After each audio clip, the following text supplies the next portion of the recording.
Welcome to the Model Rail Replacement Podcast, helping you get to your onward journey. A friendly service that helps you get from A to B, or probably nowhere at all.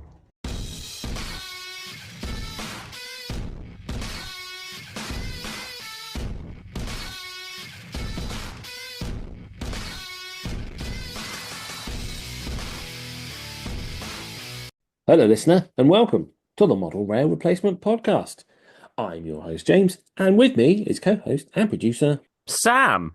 Hello, everyone. You forgot your name there, didn't you?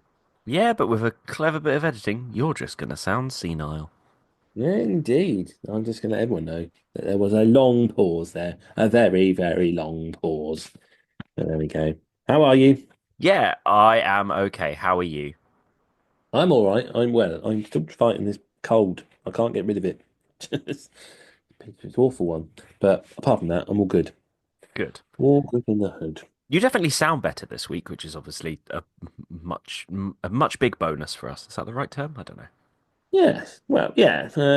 Yeah, it's going away. It's eventually it'll be gone, but I just got this annoying tickle in my throat that I just can't quite cough away. So, but apart from that, I'm all good. All good.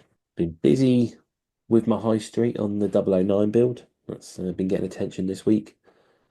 Bit of sign writing, which is horrendous to do. I don't know. And try and make it not look like your handwriting and use paint pens and stuff. Oh my God. Some of those signs got done about 6, 7 times until I was satisfied with the result, but they're looking okay. They're looking okay. And that'll be the first 4 shops done, and then I might do something else for a bit because I think I'll carry on with the whole high street. It's just going to drive me mad because it would just be the same old for weeks on end.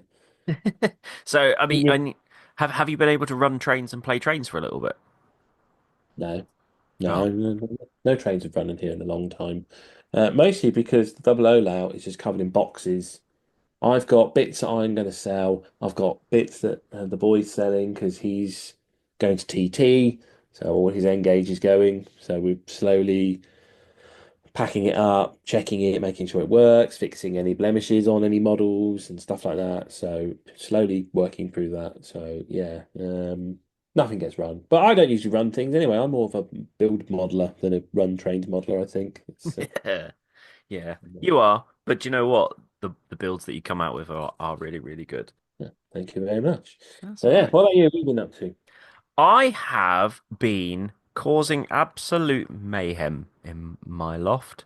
So I think the secret's out that I'm moving away from Double O. I don't think anybody who was well, I think it's been very obvious, right? Yeah, so you're clearly having a midlife crisis. It's Yeah. Instead clearly of rebuying a Harley Davidson, I just decided to move to, as you put it last week, move to a slimmer, newer model. that's it. Slimmer, younger, newer model.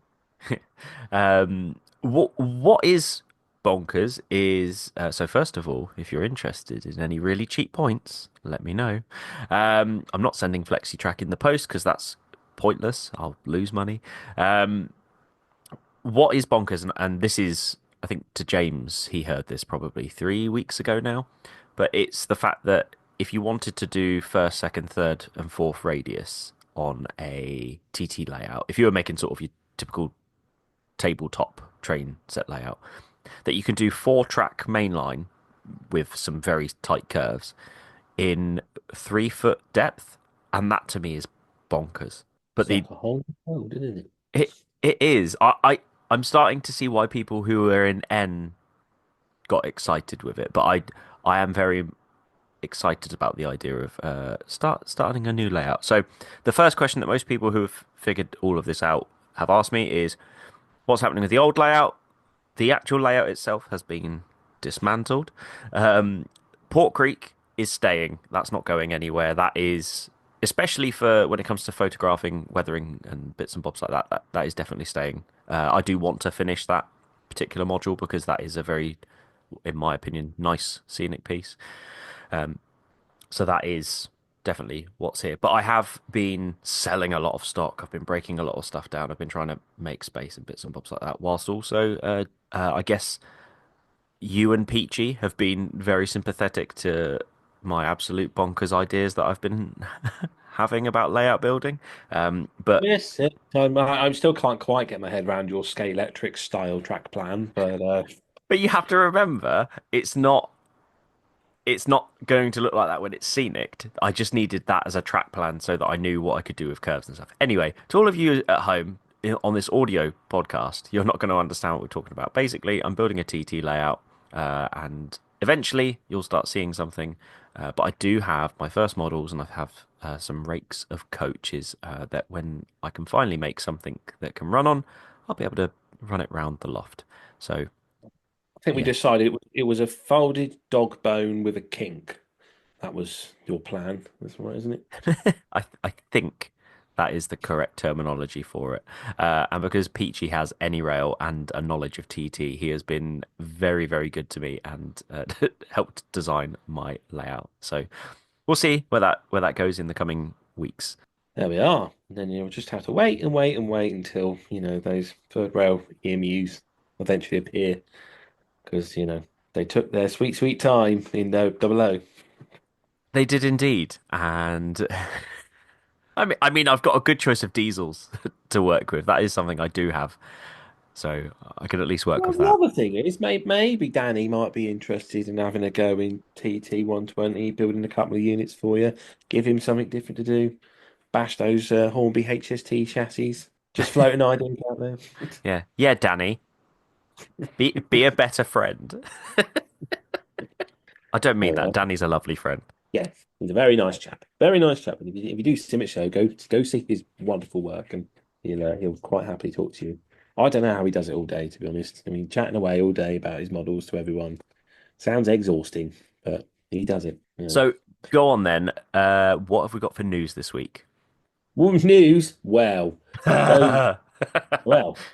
news music time.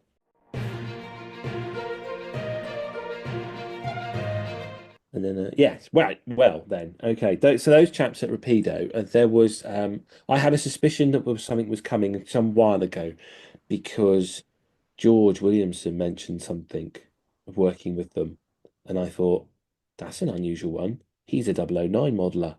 Why would they want George?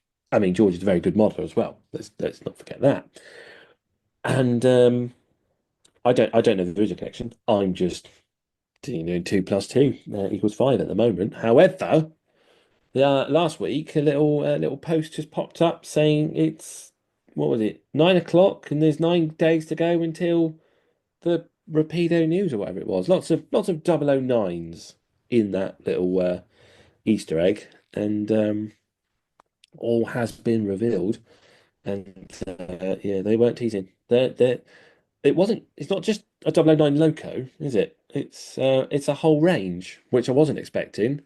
I just thought might be like a little toe in the water, but no, they've just bombed.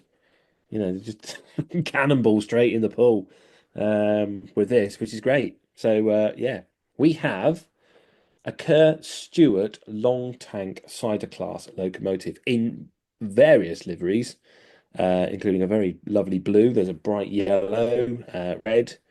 I think there is one based on is it Diana, which is the locomotive on the Vale Rydal Railway, preserved there in the lovely photographic grey livery.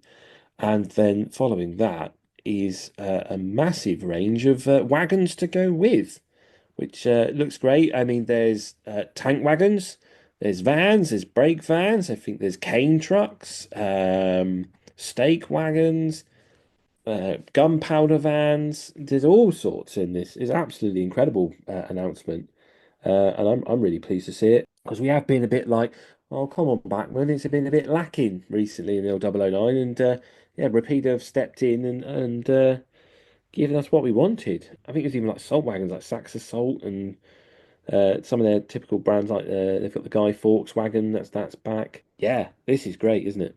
This this is I'm I'm blown away of how much stuff they're doing. Obviously, it's one loco in different liveries, and it's got various little bits and bobs. And that's not me trying to cut Rapido short. The basis for the loco is very much similar on all of the locos with varying little differences. Um, I don't know if I had to pick a loco and a rake to go with it. I don't know what I'd pick, but I think you and I messaged about it and said, "Oh, milk wagons would be great." But I do really like the sugarcane wagons as well. They do have like this weird, charming nature to it that I think will be really, really good. So Yeah. Because I think prices? these locos aren't just like British pro. Well, I mean, they're obviously built in Britain, but I think they went the world over. I think some went to the Maldives and stuff like that. So you could, like you say, you've got the sugarcane wagons. You could do like the little narrow gauge railway that Steve went to in Barbados if you wanted to. You could model something like that, or the sugarcane lines in Jamaica. Recreate the scene from The Man with the Golden Gun, the book, not the film. So yeah, I think it's quite cool. So let's talk about the price because the price is probably one of the best. I mean, it's great anyway, and that lined blue loco, I think that's my favorite at the moment. That might change, but lined blue. Uh, The recommended retail price is £139.95, but if you choose to get it with any of your discounts wherever you choose to shop, today we are getting our information from TMC, the Model Centre, which fits quite nicely with today's episode. And you can get it for £118.96, which, ooey, that is cheap. But then also you can get the DCC fitted models, which, if you've ever tried working with a 6-pin decoder, I'd recommend if you're thinking of going DCC, plump for the DCC fitted version because fitting 6-pin decoders, it is an absolute minefield because each 6-pin decoder by different brands is a different size. So go with the one that comes fitted with it if you are already thinking of going DCC. But £179.95 if you're going for DCC fitted, or with the online discount, you can get £152.96. It's great, isn't it? Yeah, and there's some. I mean, there's some quite amusing livery wagons in there as well, including elbow grease, which quite like that one. So yeah, all very exciting, and for my layout, it's going to be very expensive, I think. I think one thing that we might have struggled with a little bit is ready to run rolling stock, and I think some of the choices that are available from here definitely, definitely some. I mean the covered vans by themselves are delightful, but yeah, there's drop side open vans. I think I really like the look of the veranda brake van that's in the plain green, like that sort of army green color. Really nice, Hmm. but varying different colors on all the different wagons, and so I don't think you'd be bored with what you could purchase here if you wanted to buy a rake or anything like that. Definitely something I will seriously be considering picking up a at least a loco and definitely some wagons to go with it. Yeah, definitely. Yeah, I think my line could do with some milk wagons. So cool. Has anyone else any news this week? I think Hornby have got a little play trains news. Yes. So they announced the Play Trains set. So if you remember when we did our Hornby review of their year in review, they released the Christmas Play Train set, and this looked a lot more like a normal train set than the previous Play Trains iteration. And they've actually announced I'm going to say standard in quotation marks looking Play Train set that isn't just Christmas themed. So obviously I mentioned that it would be a good idea that you could get one of these and paint it up, and at least you'd be able to have it roll round. Now the idea is that these can go on double O gauge track. So if you do have a layout and your little one or even yourself wants to get one of these to run around on the layout, you can do so. This comes in a figure of 8 track set. Comes in at £49.99 from Hornby if you order it directly. I think it's a fair price. It's definitely on that cheap starter set level, and that's certainly one that you could start definitely some of the younger people on without any worries of damaging any of the stuff that comes in the set. Yeah, it's cool. And I think you can get the little loco on its own as well, can't you? Oh, no, there you go. You've said something I don't know the answer to.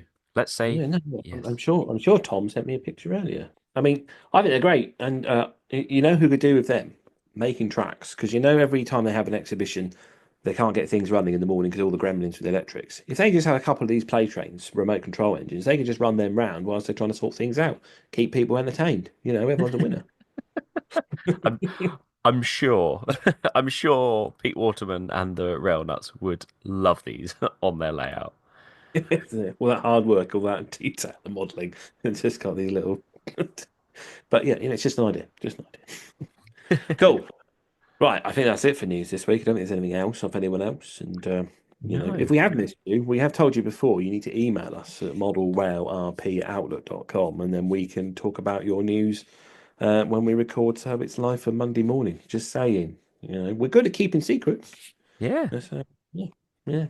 Yeah, as you mentioned, then, when we talk about the 009 stuff, which is very exciting, Rapido, I'm very happy about that, by the way. You did mention that we got the price off TMC, and that's because we are indeed talking to the TMC today, because we have Howard and Alex who've come on the show to tell us all about the business, the history of it, what they do, what they're up to now, their commissions, and all the other things that go with the TMC. So we'll take a little break, and when we come back, we'll talk to Alex and Howard from the TMC.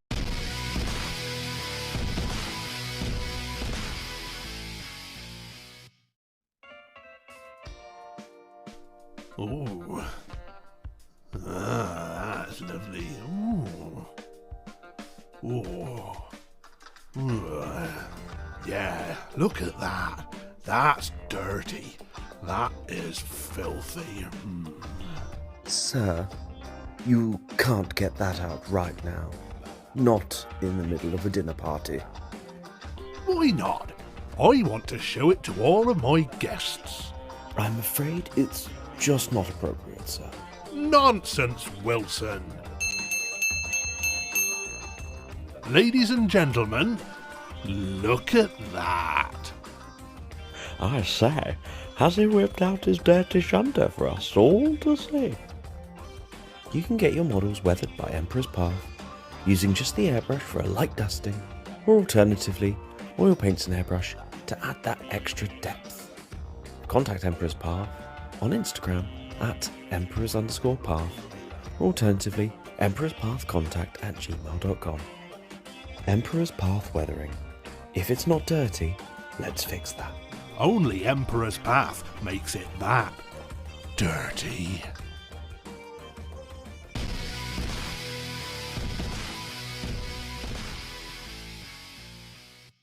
Welcome back. So this week we thought we'd do something a little different because we are the Model Rail Replacement Podcast. It's not just about our own modelling that we want to talk about. We thought it was time to talk to shops, manufacturers, and everyone else involved in the industry and see how they get on in this world. So our guests for this week is Howard and Alex from the TMC. Hello, how are you? Hello. Good. How are you? Yeah, I'm not too bad. It's absolutely boiling today, isn't it? I'm sat in the model room and it's getting quite hot already. But I'm not too bad otherwise. How about yourselves? How are you guys doing? Very well, yeah. I suspect there's quite a few model railways at the moment with track that's warping in their lofts. I guess good time to be in the business of selling track at the moment, right? That's it. That's it. Yeah, those that forgot to put their expansion joints are paying the price of their lack of vision now. Yeah. Cool. Right. Yeah. So yeah, you guys at the TMC. It's been around for a number of years, and I remember talking to Peachy, and I think he explained you started off as the Trafford Model Centre, and now you're the Model Centre. Is that right? I suppose the thing to ask you is, can you give us a background on your business? How have you come to be? Yeah. So for those of you who don't know, I'm Alex. I'm the current owner of the business. It was my dad that set the business up in 1998, but it didn't really start there, to be honest. My dad was a Hornby rep for a number of years throughout the 70s and 80s and early 90s. And I think he just sort of got to know the industry that well. I think he thought he'd just give it a go on his own. So it was around the time that the Trafford Centre was actually just being built. So he knew one of the landlords, and he said, what sort of rates can you do? And that was where the conversation started. And before he knew it, he was one of the opening shops as the Trafford Centre opened in 1998. And we had a very small shop in the Festival Village, which quickly grew and took over neighbouring shops as they closed down and got bigger and bigger. And we did actually move to a more central location as well. Because I think the Festival Village became John Lewis or something like that. So we had to move, and it was great while it lasted. We had several shops across the country in sort of key shopping centres, and the sort of trade name just sort of got more and more popular, and we grew from there. Now, I don't know if you know about the customization service, but that sort of came to fruition through just requests from customers, really. So they'd come in and say, "Oh, I like that loco, but I've got one similar, but I remember this one, back when I was train spotting or commuting or whatever. And, my dad thought, well, I wonder if there's a way we can change the number on that. We found a way of doing it, found staff and skilled modelers that were prepared to work for us. And the customization service was born. That's what we've built the business on, really. Good service, good prices, and our first class customization service. So, and that's what you see today, although more of an online retailer these days. We still do have the physical shop that you can come and visit in North Yorkshire. So that's us in a nutshell. Yeah, I think that's quite a nice, unique selling point of your business, and the customizations is such a great idea. And sort of when you look on your website, that's available there straight away, isn't it? When you go to order a product, you can decide if you want the finished model or if you want a little bit of extra work. And Yeah, that's it. And I'm pretty sure we were the first people to do it on a sort of commercial level. I know there's lots of other business that do offer customization now, but I think, on the scale that we do it, we've got 5 people in our workshops full time doing customization, churning things out to the highest possible quality. I'm not aware of anyone else doing it on that scale and to the quality that we achieve, on a regular basis. So we're very proud of our customization service. So.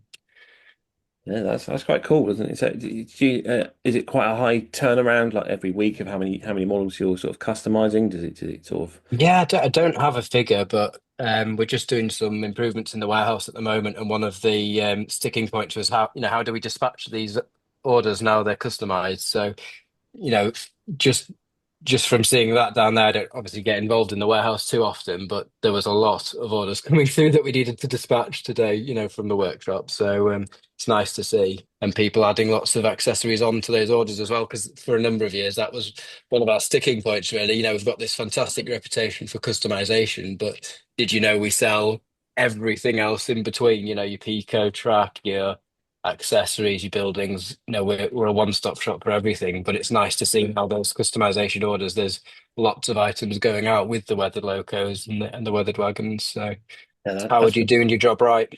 Yes, that's what you think. that's cool. So you as you say, you started off in the Trafford Centre, but you are now in the beautiful Yorkshire Moors, and is that We are. Yeah, right next to the North Yorkshire Moors Railway. In fact, I think we joked on April the 1st, didn't we, Howard, that there was a station halt opening right next to us, which I think a number of years ago did actually used to exist. And it would be fantastic to have a station, next to the shop that people can just pop off, even if it wasn't every train that stopped there. I think it'd be a fantastic thing to have. So we might actually go down that route and see if we can put some pressure on them and raise some money to do that. I mean, Um, it is a blessing having a model shop in one of the most, arguably one of them, alongside one of the most scenic railway routes in the country.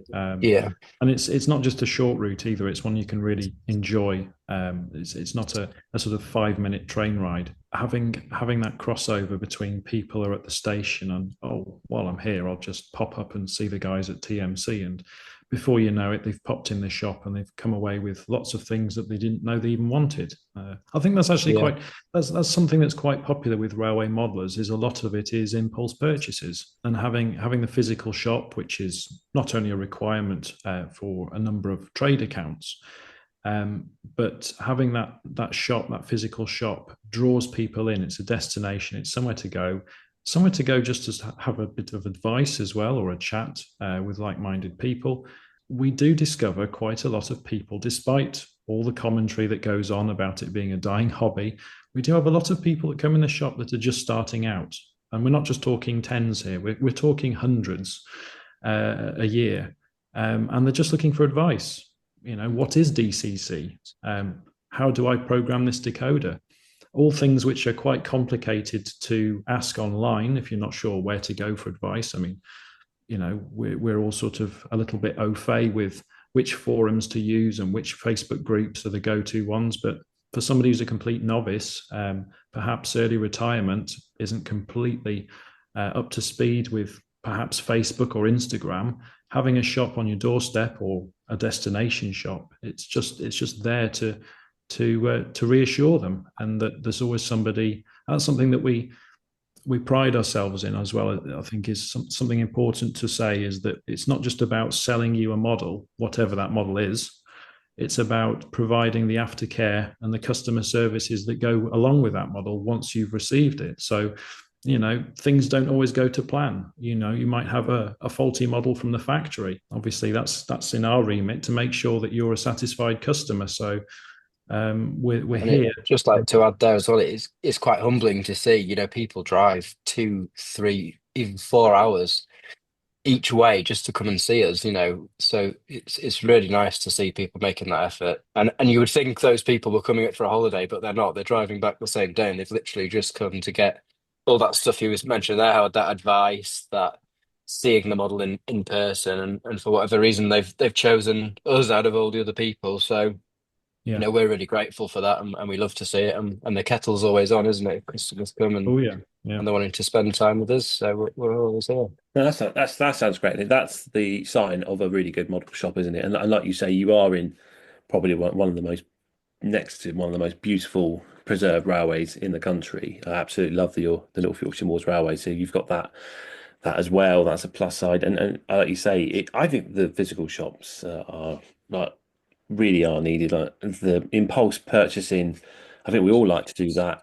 It's I think there's a lot of us that fall under the neurodiversity category that like that dopamine hit of the impulse purchase. So, but I think it's great as well that you're saying that you're there for the starter into the hobby, the beginner, and like you say, you're right. We can all just assume that you just jump to a forum or jump to YouTube and you know where to go. But if you are starting this hobby, it is a bit daunting sometimes, isn't it? So I think that's brilliant that you're there to offer that. Do you get a lot of younger modelers starting in the hobby coming into the shop? Is that a trend you're seeing as well? I mean, in terms of people popping through the shop, given the, I would say, fairly remote location, I mean, it's not like we're just off the motorway. You are obviously limited if it's somebody who's not able to drive. Then obviously that's a commitment for the parents to drop them off along at the same time. So, in terms of younger modelers through the shop, yes, we do get them if they've had a ride out on the railway. It could be quite often a family group. Or they might go for a walk around the surrounding hillside, and it's somebody else who pops in the shop while they're doing that. But it's more at shows where we tend to see younger modelers, and something that we're quite fortunate in the way that the company was set up. It's not just the Model Rail Centre; it is the Model Centre. Is that we don't just stock railways. Obviously we're talking about railways as part of this podcast, but we're specialists in die-cast, from small Oxford die-cast, more budget-friendly items, which I know many model railway users use on the layouts, to premium large-scale 1 to 10, 1 to 18 die-casts. We've got a great selection of plastic kits. Scalextric, we've already got lots of sets ready for Christmas, but birthday presents, ideal gifts, and throughout the year for the more serious collectors. Remote control cars. Alex mentioned earlier the customization aspect of the business, which is really, really taken off. And we've also got the graffiti side of the business as well. So custom graffiti that we apply on wagon sides, that you can send the wagon to us and we'll design something for you, or you've got a design in mind. And as of last year, we've got an incredible pre-owned department now, which only continues to grow. It really is thriving. With these different areas of the business, we get to see different aspects of model collecting. So we had a recent show at Key Model World Live, and we did see a lot of younger modelers there interested in other aspects of the business that aren't necessarily railway related. So I think it's important as a business to have something that you can offer everyone, not just the beginner, which is obviously what we just talked about, but you've got to have something for the more advanced modeler. The customization of a model isn't necessarily going to be used by a beginner, an entry person to the hobby. They just want to go for the train set aspect. But we try and not just sell you that first model train, whether it's a train set or a locomotive. We want to support you with the track that goes with it, the scenery. Soon about to stock a range of baseboards on the website, standard baseboards that you'll be able to order for home delivery, so that you can really create everything that you need for the model railway. And it's something that Alex mentioned earlier this year, that We want to be that one-stop model shop. And if there's something in the market, and we're regularly looking at people's websites, smaller home suppliers, people that've got these little workshops around the kitchen table, 3D printing or whatever it is, CAD design, and we'll look at something, we'll think, oh, that's a great idea. Should we stock some of these? And before you know it, the conversation's had, and it's on the website. If there's something great out there, we'll try and stock it.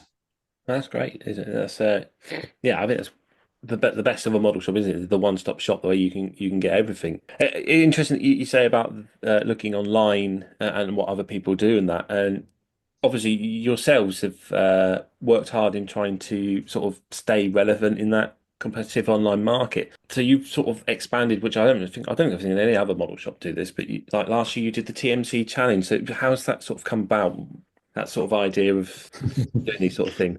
Well, my background before TMC was in publishing, so it was sort of magazines, website, and I suppose it's you get to know how people reach a brand or a product, and there was a growing YouTube community there, which I felt wasn't really being reached. We did sponsor adverts, sort of videos that were showing what TMC does, but nothing quite connects with YouTubers and the YouTube audience like partnering up with them. And what I soon discovered was that of the number of YouTubers that I contacted, not an awful lot of YouTubers actually talk to each other.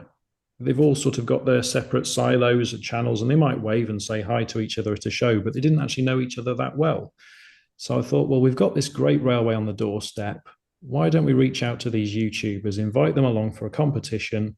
Let's give them something to build, a budget, because that's what we're all about at TMC. We all know that people who've got the hobby, I mean, some people are fortunate that money's almost no object, but the vast majority of railway modelers have a limited budget that they can afford a month, that they say, well, this is how much I'm going to buy this month, and this is the locomotive I'm saving up for.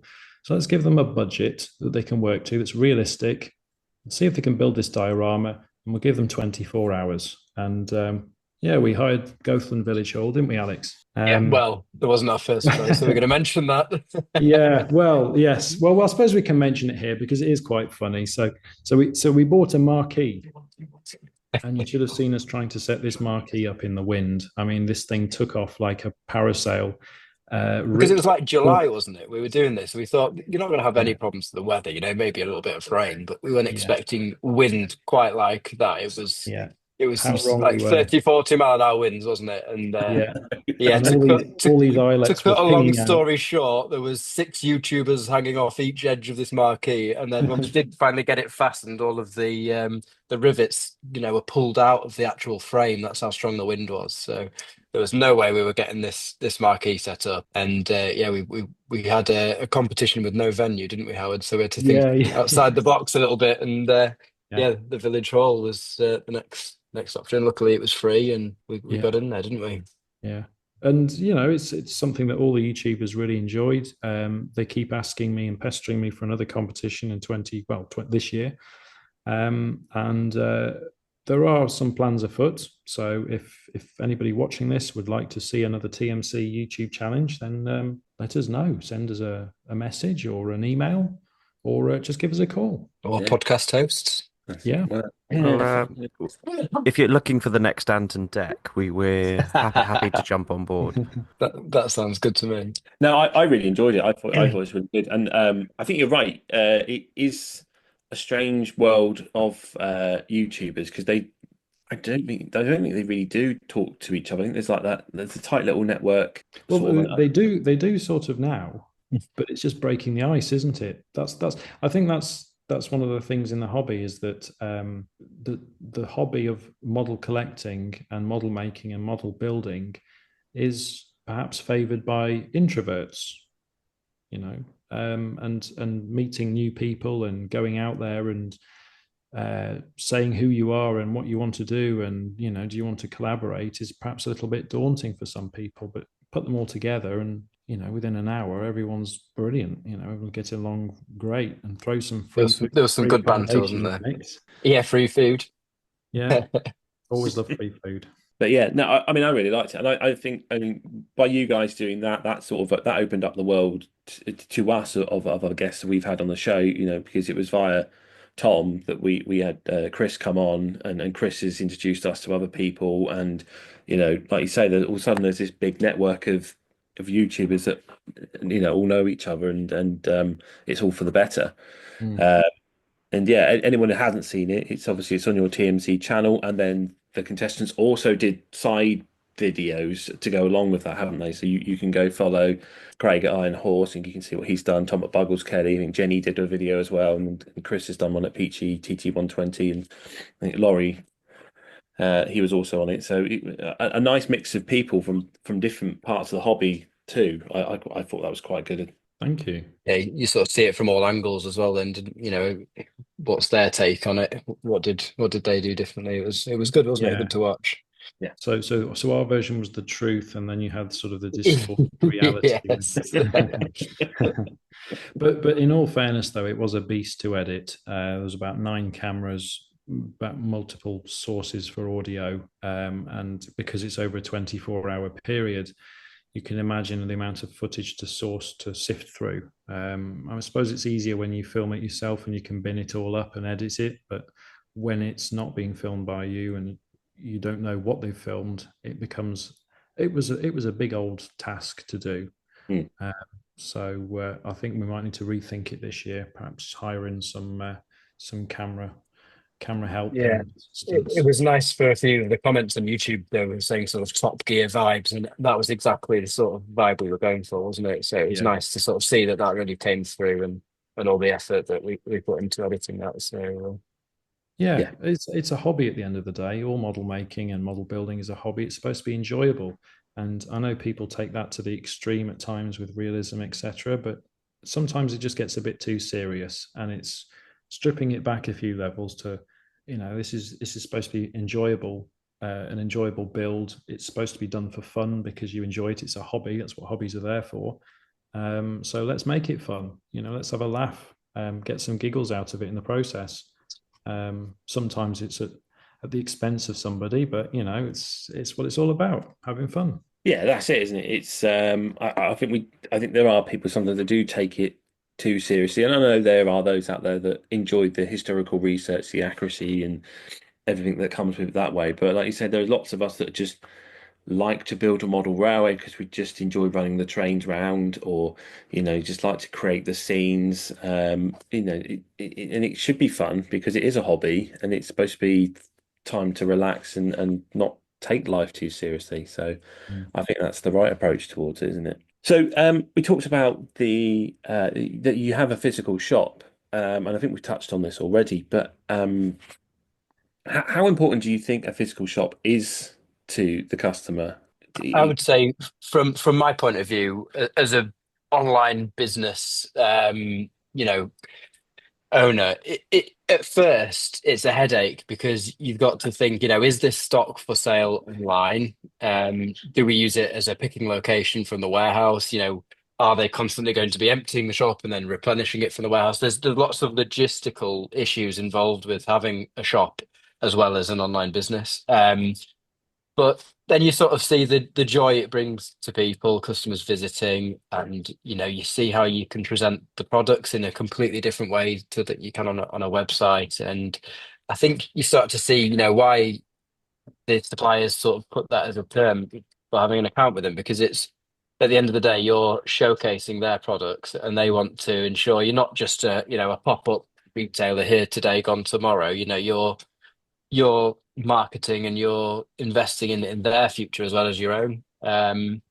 So I think it's really important. And over the years, our shop's evolved from, like, as the business has expanded, the shop has too. And we've never really done like a professional proper refit, have we, Howard? But we always talk about it. Well, plans are afoot, but it's like, we've the amount of change. I mean, I've only been with TMC just over 12 months. The amount of change that's taken place in those 12 months, it's been almost top to bottom.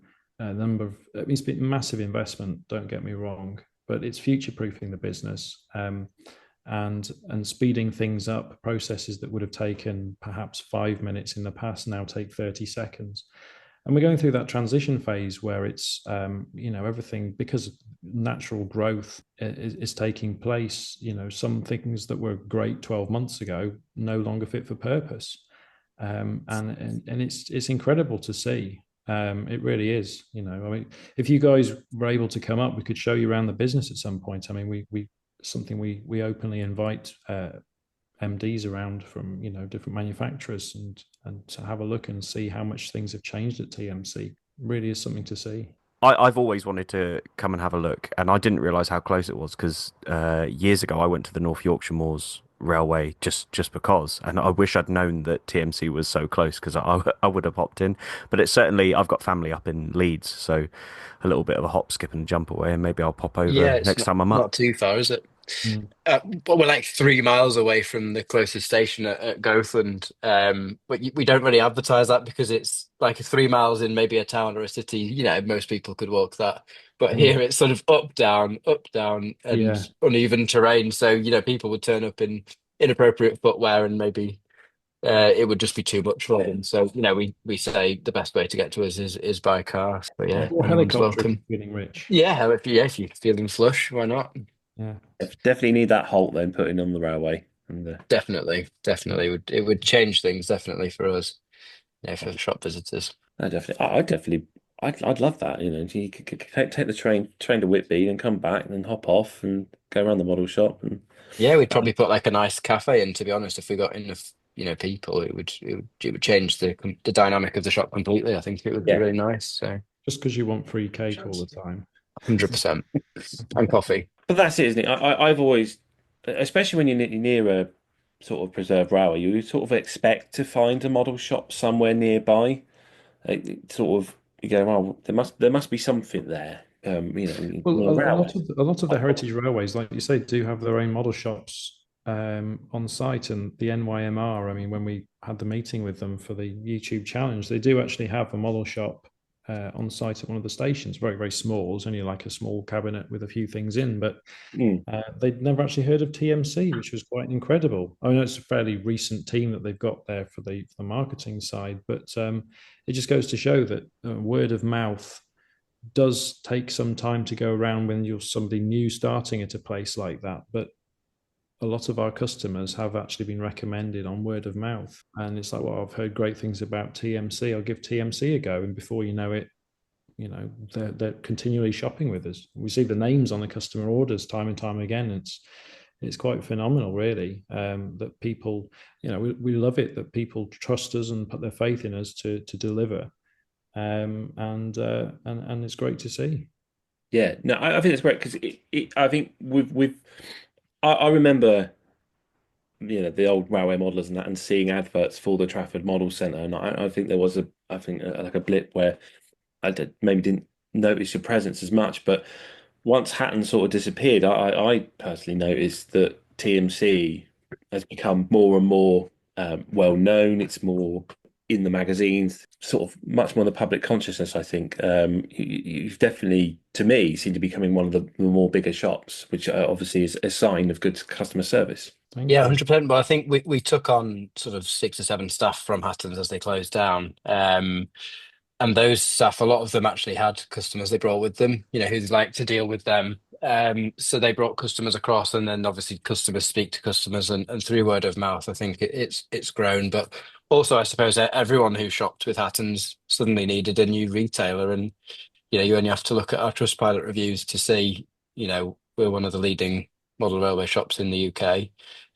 We offer that service, that sort of friendly experience that you would expect to get, if you were to pop down to your local model shop that perhaps isn't there anymore, and you want that personal, we'll always pick the phone up. We've invested heavily in putting staff into those areas, whereas I think other businesses, they see that as a cost. Let's cut the phone lines or completely, or they'll just be open a very restricted sort of time frame. Whereas we've gone the complete opposite way. We're completely customer service focused, and we've gone that extra mile to really make sure there is someone at the end of the line, and not just anyone, someone who knows what they're talking about and could give you that advice that you need. So And of course, that's the what. opening times as well. 9 to 5, and the option of next day delivery if you select it. It means that your next model's just a stone throw away. Some shops now, unfortunately, model shops, physical model shops that perhaps don't have an online presence, they're perhaps only open 2 or 3 days a week, which makes it a bit difficult if you're planning to build something and you're really keen, great weather, or it's raining outside and you're inside and you just want to crack on with something this weekend and you just want to nip down to your local model shop and it's closed. We're here, users. Yeah. Yeah, it's like that one item that you need, isn't it? And to get your project finished, and you think you're going to pop down to the shop and closed today. But I've lost the whole day modelling now because I can't do what I want to do. Yeah. Maybe we need same day delivery then, Howard. Same day, okay. We'll just get you driving around the UK, giving Just one of everyone the those stuff the same day. little scooters with a TMC pannier on the back, shall I? Or a helicopter. Or a helicopter. I'll take the helicopter. Yeah, I'll do that. I reckon you could get a deal with Just Eat or Uber or something like that. Do you think? Yeah. Nationwide, 40-minute delivery. Yeah. Plus cooking time. That's the business sorted. Right then, I thought we could just take a little break from our chat, and as lovely as it is, and just do a bit of quick fire questions, sort of sticking to the same themes that we like to do with our other guests on the show, but maybe not as drawn out. First off, is that how it feels? No, don't be like that. We delight. We love all our guests equally. Although Tom does seem to get special attention because he gets someone more often than anyone else. But right then, what we always like to ask the guests then: are you a steam, diesel, or electric fan? Well, go on, you first, Alex. I'm a steam fan. And I think that's purely just from growing up sort of next to the North Yorkshire Moors Railway.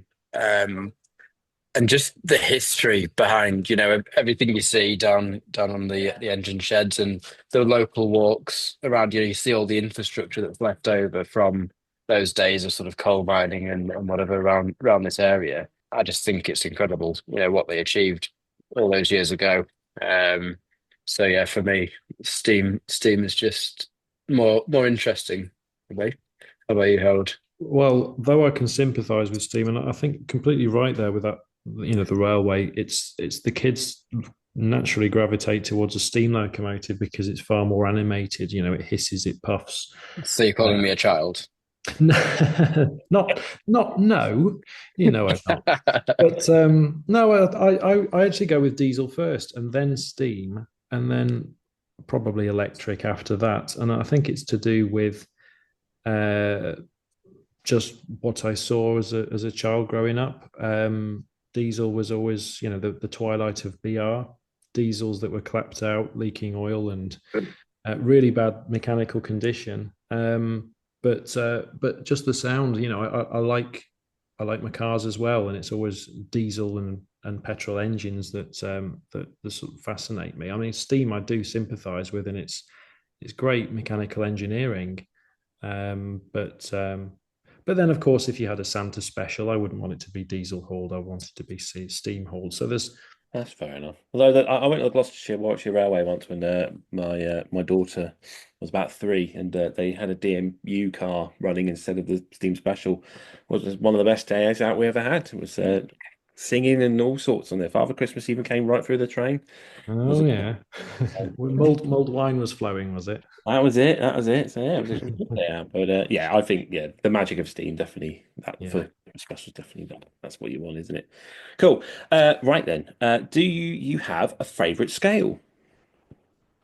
Alex, go on. I know you're I'm gonna a shout out to Chris Hobbs. I'm gonna be really boring and predictable and say double O gauge. And I think that's a mixture really of reasons. Yes, people like the smaller scales because you can fit more into an area, but I think you still get that sort of best of both worlds with double O gauge, especially over something like O gauge, where if you're stuck for space, you can't fit anything into the space. But also, just the sheer amount of things that are available for double O. If you want to go into a scale and not have to wait a long time for everything you want, I think everything's just there, isn't it? And if it's not there, you can get it secondhand. So. Yeah, for me, it's double O. and you can, yeah, it's just a nice scale. How about So you, I'm going to Howard? be very diplomatic, and I'm going to say that I love all scales equally.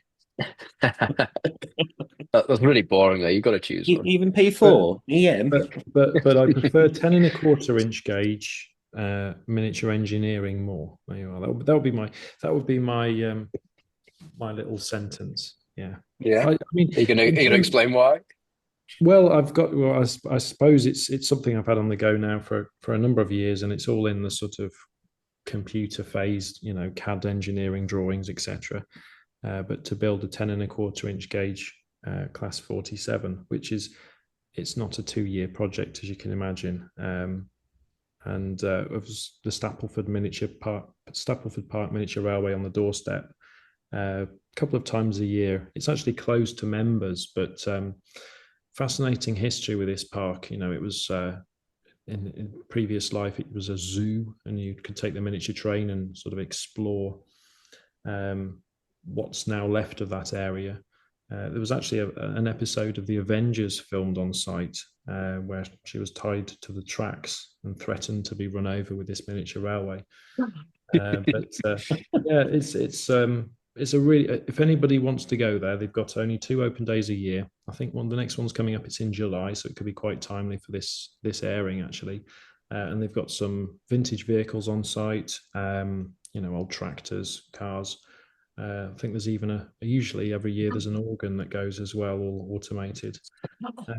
But yeah, it's a great day out, and I'm sort of bitten by this miniature engineering scale. I love it. It's like the real railway, but effectively it's still a model. Cool. That's it. The most unique answer I think we've ever had on the show as well. So. Oh yeah, you get lots of unique answers with me. You picked good traction for it as well. What livery are you going for? Rail Express Systems. Oh, very nice. So, in fact, the Wensleydale Railway recently repainted. I think it was last weekend. Of course, it'll be a couple of weekends ago by the time you hear this, but 47714. It looks really, really good. I think it's the first heritage repaint of that locomotive into that livery, and it's gone down really well with fans.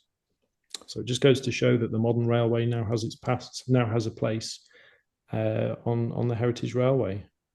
Something from the 1990s. That's cool, isn't it? Yeah, no, that's nice. Yeah, it is good to see those sort of liveries because I do miss them, and again they add that nostalgia, don't they? I'm sort of getting there. Cool. Right then, favorite loco. Go on, Alex. Shall I go first with my boring answer? Why is it going to be boring? Well, maybe predictable. So Sir Nigel Gresley, and it's just because when I was younger, I saw it being refurbished here on the North Yorkshire Moors, and obviously it was owned by the North Yorkshire Moors for a number of years. Seen it steaming past, and actually the whole shop, the office used to be in the shop, and the North Yorkshire Moors line runs straight past the shop. And we could tell when it was coming because the actual shelves used to rattle. The whole ground would shake when this thing was coming up the hill. So really quite an impressive machine. So yeah, just a sort of something that I've seen growing up, and that's why it's my favourite loco. Oh, that's fair enough. Class 47 for me all the way. Had a feeling you might say that. Yeah. Cool. Favorite model that you own? Well, I can be nice and quick with this one if you want me to go first, Howard. Go for it. So I don't own a model. That might be quite controversial, owning a model shop, but I have owned models growing up as I was younger. My dad used to bring things home from Hornby for me to play with, and full train sets and things. But I think for me, it's just finding the time. Obviously, work takes a lot of time. I've got 2 children, so for me, I haven't got there yet with my model railway. Hopefully, I will do one day. But maybe it's that whole taking your work home with you. See it all day. I don't know, but yeah, I've just not got one at the moment. How about you, Howard? I don't have a layout myself. I haven't built any models for several years now. But I've obviously built models in the past. I suppose kit built O gauge class 08 would be my favorite model. Can't remember the name of the kit manufacturer, but I was practicing my weathering effects at the time, and it's got this faded BR blue paint on it. It still looks great today. Quite pleased with it. I was only about 18, 19 when I put that one together. Yeah, quite pleased with it. That's cool. Cool. Is there a favourite model you'd like to own? Is there something out there that you've got your eye on? 10 and a Do you know, quarter class 47. yeah. I always see loads of stuff coming through the pre-owned department, and I think, oh, I could have one of those, or I could have one of those. So there's plenty of tempting things there if I ever did build a model railway, but nothing sort of specific really. That's one of the things, isn't it, with the pre-owned department? I mean, people will now impulse buy, but they'll also want something else and quickly change their mind to a different scale, perhaps.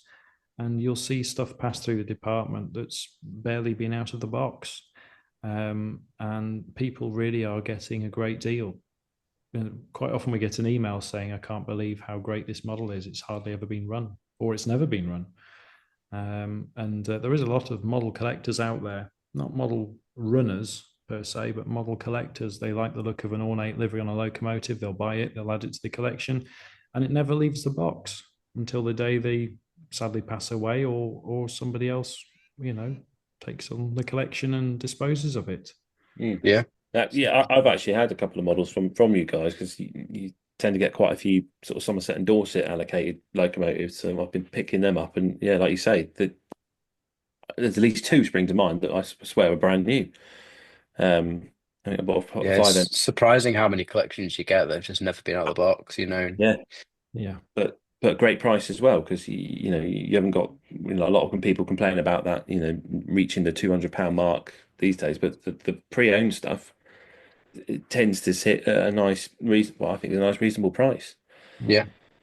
Well, it was quite funny, actually. I had a conversation with a gentleman at the recent show, and he said, I'm after such and such a Scaledale building. I can't remember what it was, the resin cast ready to add to your model railway buildings from what did I say? Scaledale, was it? Scaledale. Yeah. So he said, oh yeah, I've got this pre-owned one here. Are you interested? He says, oh no, I don't want a pre-owned one. I want a new one. I said, but you're using it on your model railway, aren't you? He says, yes. He says, I said, well, you're taking it out of the box, won't you? Yeah, don't need the packaging. Throw that away. I said, but we've got a pre-owned one here. You can pay less. No, I want a new one. I said, and I was trying to explain that this pre-owned building has got zero damage on it, because we inspect these. It's effectively brand new, mint in its box. Oh, I didn't realize that, and that's the important thing to note as well, is that we don't just deal with pre-owned locomotives and rolling stock. A lot of the stuff that we deal with can be track that's brand new in the box, point motors, DCC control systems. And it all goes live on our website at 5 p.m. Not just weekdays. This is throughout the week. As of, 2-3 days ago, Alex, we've now introduced a new system where if a listing is been on the website for a certain period of time and it hasn't sold, which is increasingly rare as people are discovering our pre-owned department, but it does happen occasionally, you can make us an offer. And if our pre-owned department are willing to accept the offer, or they might counter offer, you can buy it that way as well. Oh, that's cool. That's a nice little idea. I like that. Right then, last of the quick fire questions then. If there was one product you'd like to commission or produce, what would it be? I suppose well, we're quite fortunate here, aren't we? Because we can commission anything we want to, and we do. And we've got a number of things coming through the pipeline, haven't we? Which obviously we can't disclose at this moment in time, in multiple scales as well. So I'll leave that there. I don't know if you've got anything outside of that, Howard, that you'd like to commission. Well, no, I was going to say it gets a bit tricky because some of these projects we might what Alex and myself might like to commission might well align with what we end up producing anyway. But all we can say is we'll be releasing a number of new projects in 2026 above the models that we've already announced. That includes that pink class 31, the Wessex Trains 31, and the Rake of Mark II coaches, which are available to pre-order on our website. And I would urge people, if you haven't pre-ordered, to pre-order that locomotive and the coaches, because they are selling quite fast on pre-orders. But I think it's important that we emphasize the difference between a model exclusive, which is what that is, and all new toolings. And these new projects fall into the latter category and are being worked on in the background. Can say that CAD is complete in the case of one project and progressing well with the others. And what that means is that we're continuing to invest in, bringing new models to market, which is what TMC's been known for since the 1990s, I think, isn't it, Alex, with the exclusives? Yeah, very early days when we started doing them. That's cool. So that leads me on to the questions got prepared here, and I suppose what I wanted to ask you was, how do you go about deciding what you're going to commission? Is it just what takes your fancy, or is there something a customer's asked for? Can be a bit of both, really, can't it? Yeah, I think quite a few of our commissions took on a sort of northeastern region, didn't they, for a number of years, although we are branching out into other areas now. Yeah. So we did originally stick with a sort of theme so people could come to us and get everything from that sort of era or that part of the country. But yeah, now it's a mixture of, we might approach a supplier with an idea, or sometimes a supplier might say, look, obviously we haven't announced this yet, but we're doing this. Would you be interested? It can come from multiple avenues, and obviously usually we say yes if we think it can sell and we think it's interesting enough and different enough. So I mean, this year alone, we've had to say no to multiple projects. Things that may or may not get produced in the future by other manufacturers for other retailers. You never quite know how things are going to pan out. But from our perspective, we look at our gut feel and how things will sell and what price point that would end up at the moment. It has been trickier over the past 12 months because of what I would best describe as an almost artificially low price point for a lot of locomotives, given the number of duplications that we're seeing in the market. So you get this sort of competition on price. And so the customers think that that's the normal price point for a particular given locomotive, or how much they should pay for a particular size of locomotive with a degree of complexity. It's not always the case. You could bring something else to market and end up at a completely different price point. So it's gut feel, really. That's what I'd say on that point. That's fair enough. I find it interesting that you like you say, you've got that pink 31 coming, and that is from a region of the world that's nowhere sort of near your shop. But I take it that's sort of, you've seen that idea and just thought that would be a seller. That's going to be something that people would like to have. yeah, well, we did the Minotaur, didn't we, to start? And obviously, as soon as we'd commissioned that, we were looking at pictures and like, God, this often runs with this long pink train. What on earth is that? So we did some research into it and sort of asked the question, could this be produced so we can offer the full train pack? And that's obviously what's happening now, and we're going to try and get some really nice packaging, aren't we, Howard, to do of when you're not just going to buy a train pack and we're going to send you, all the loose bits, which in my eyes, that's not a train pack, that's a bundle, isn't it? If you buy a train pack, I expect that to be delivered with a really nice sleeve, like a presentation box almost, so you're buying something special. So if you pre-order the full train pack, even if you've already bought Minotaur, there'll be a space for that to go in the packaging. And it'll, you'll be buying a bit of a collector's item, really. I think that's what we're going for with that, isn't it? A nice bit of history on the train, on the packaging, and maybe even certificated. I don't know. We've not fully ironed out the details, but I think it will be something, something for a collector to own, definitely. It's bright, isn't it? It's vibrant. We had it running around the first decorated sample on the Making Tracks layout at Key Model World Live. Because it had just been delivered that weekend by Bachmann from the factory. And it really, really was eye-catching. And we haven't quite nailed the pink colour yet, because the official artwork, which has been sourced by Bachmann, our manufacturing partner for this project, from the designer of the original livery, gave two colour codes for the pink, you see. So we're going to use the other colour code, which is slightly lighter, and revise the yellow ends at the locomotive. So what you see in the imagery on our website isn't representative of the final model, which is important to say, because some people have noticed that there are some discrepancies on the colour. But we're perfectionists at TMC, and we love getting things right down to the little nth degree. So rest assured, the model that you get if you've pre-ordered will be the best we can achieve. That's good. I think that's great that you say, like you say, that arrived just in time for Model World Live and people could see the production sample. From your point of view, how important do you think model shows are? Do you think they are a necessity in the hobby these days? Well, you I think mentioned it before. absolutely. I've been doing trade shows with my dad when he owned the business, since I was 12 years old. So I've been going to them over 20 years. And obviously you see all the developments that happen at shows, all the product launches and the buzz around that really, something being announced in person rather than just on an email. People seeing the samples and talking about it and that friendly competition between suppliers even. I think having everything in one hall, in one location, and just talking to customers and that kind of thing, that interaction is something unique to a sort of trade show that you don't get in your shop. You don't get that anywhere else really. And meeting customers, I think, is a really important thing. And we get people coming to shows. Well, I've spoken to Andy on the phone. Is he here? Can I meet him? And it happens all the time. And I think, just that personal level with your customers, I don't think you can beat that really. Yeah, I'd agree with that. It's a bit of a spotlight on the hobby, and a good measure really as well of what people are buying.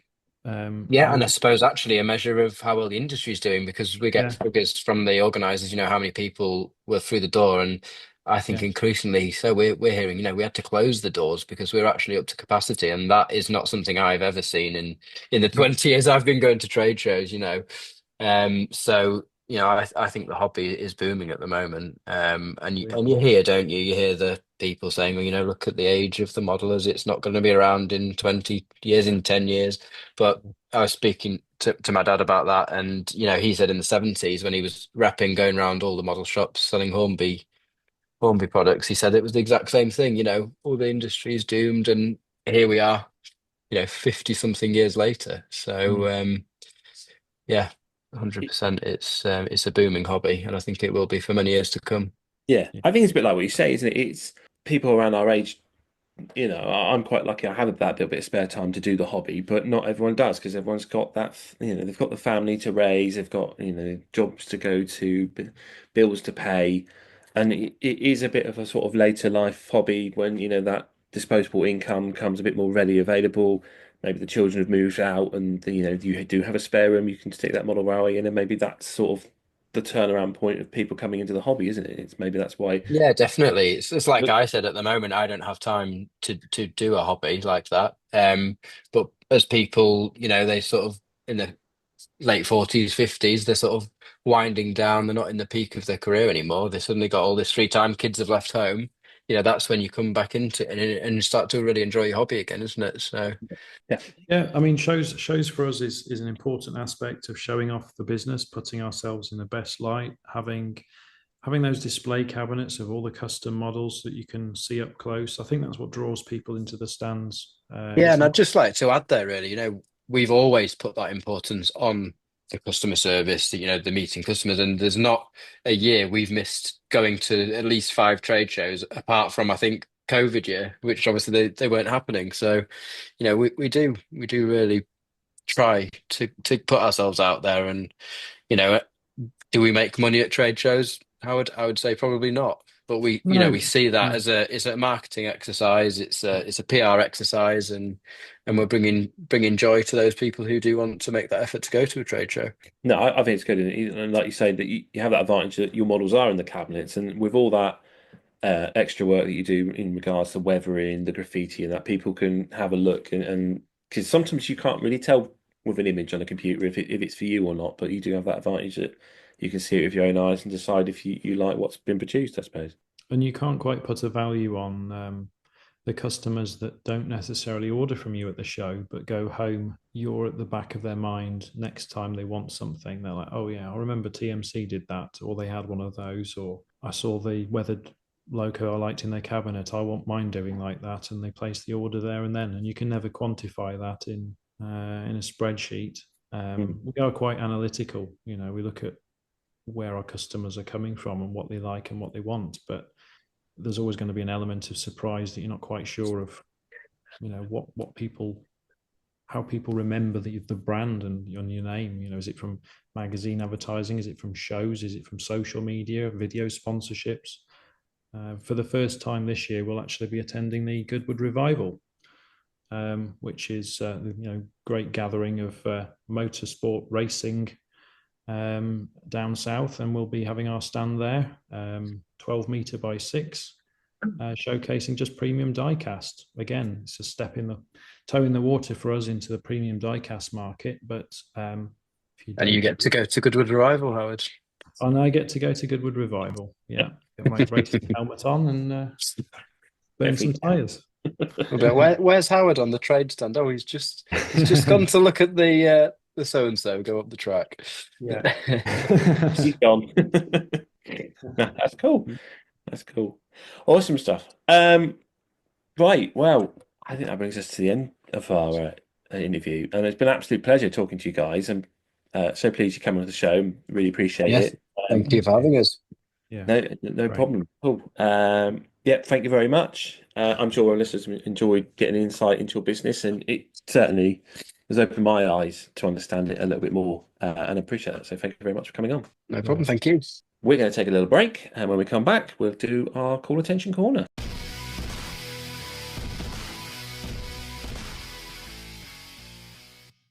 You there? Oh, me? Do you like model railways? Yes, that's why I'm listening to the Model Rail Replacement Podcast. Do you like comedy? No, that's why I'm listening to the Model Rail Replacement Podcast.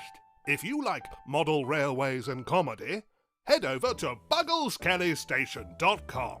From Dad's Army to Will Hay, Laurel and Hardy to the island of Sodor. Add a comedy cameo to your model railway today. All right, thanks. Buggles Kelly Station. You won't be wasting your time.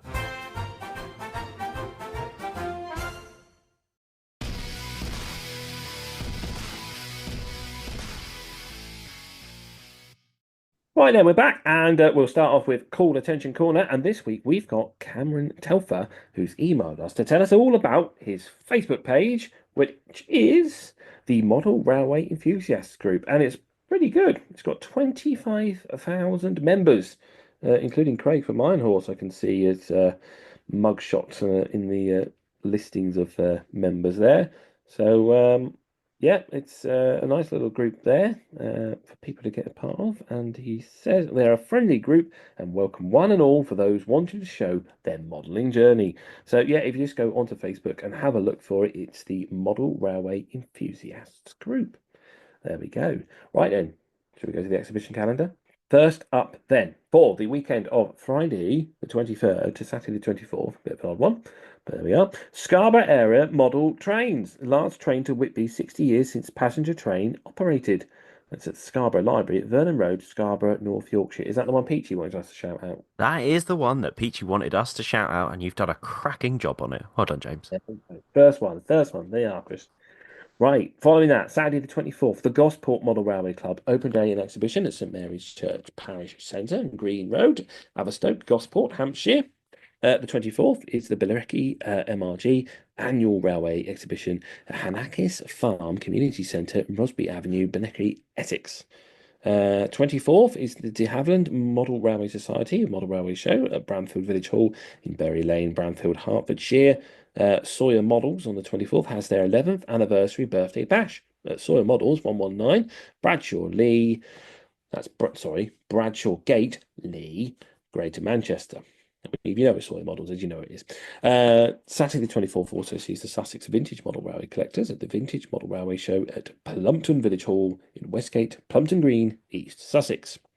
Saffron Walden Model Railway Club is having an open day on the 24th, and the United Reformed Church Hall at Abbey Lane, Saffron Walden in Essex.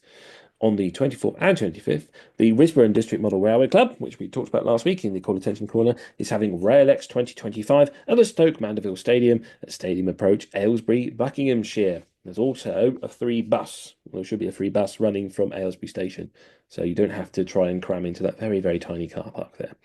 And on the 24th and 25th as well is the New Forest Model Railway Society annual Model Railway Exhibition at the Brockenhurst Village Hall in Highwood Road, Brockenhurst, Hampshire. You at that one, aren't you? I am at that one, so I'll be there doing a Weather Whilst You Wait service. Come and say hello, come grab a sticker, whichever one you want. And Danny from various multiple units and Southwest Smacked will be working together, forming a partnership on the same stand. So if you want to come by, say hello, and just come and say hello and get your stuff weathered, because that's always good. So I'll be doing Weather Whilst You Wait, £15 a model at the Brockenhurst show. There we go. Right then, carrying on. Saturday 24th, Sunday the 25th, the Strathclyde O-Gauge Group's Glasgow 2025 show has been cancelled. Sorry about that, folks. So don't go to that one. 24th, 25th, Darlington Model Railway Club's Club Open Day weekend at the Headington Village Hall in Darlington Road, Headington, Durham. Is it Headington or Heitington? Oh, apology. If you live in Durham, you know what I'm talking about. All right. I don't live there. I can't pronounce it. Apologise. 24th, 25th is the Rother Valley Railway Supporters Association Samrex Model Railway Exhibition 2025, Robertsbridge Village Hall, Station Road, Robertsbridge, East Sussex. We have the Nottingham Transport Heritage Centre 2025 Model Railway Exhibition at the Nottingham Transport Heritage Centre, Mere Way, Ruddington, Nottinghamshire, 24th and 25th. Scarborough and District Railway Modellers Scarborough Model Railway Show at the Newby and Scalby Community Hall, Scalby Road, Scarborough, North Yorkshire. So two things going on this weekend with Scarborough Modellers. 24th and 25th is the Yeovil Railway Centre Model Railway Exhibition at Yeovil Railway Centre, Yeovil Junction Station, Stowford, Yeovil, Somerset. On the 24th, the Hodson Model and Railway Club Rail 200 Railway Show at the Old Mill Lane at Broxbourne, Hertfordshire. 24th is also the Broadland Model Railway Club Model Railway Show at Hopetoun Village Hall, 30 Stratham Road at Hopetoun, Norwich in Norfolk. And that is all for this weekend. There we go. Right then, Sam, I suppose we should wrap things up. So, usual, how do people find you if they want to communicate with you? If you want to get hold of me, tell me I'm a good little southern boy. You can find me on Instagram at emperors_path. Alternatively, sporadic YouTube videos on YouTube at Emperor's Path. And also you can find me on Facebook at Emperor's Path. James, how can we get hold of you? Well, it's Western Signalman on YouTube, on Instagram, and don't forget that the Model Rail Replacement Podcast is available through Instagram and has its own YouTube channel. Because I will remember to remove the link from my own channel, so you'll have to go subscribe to it today if you want it on YouTube. But if you want to email us, particularly if you want to tell us about anything in Call Attention Corner, anything you want us to shout out about, or if you just want to do a little private YouTube video for us to just use the footage so we can put it onto the podcast and you can tell us all about what you're up to, then you can. Just email us at modelrailrp@outlook.com. Well, that wraps it all up for this week. Next week, it's a little discussion topic between me and Sam, which off the top of my head, I can't remember. So you'll just have to tune in and find out what that's going to be. So all I can say for now is hopefully we've been entertaining, informative, and have replaced your model railway just for a little bit. I've been James, and with me has been Sam. Thanks for listening. This service terminates here. Please ensure you take all of your personal belongings with you.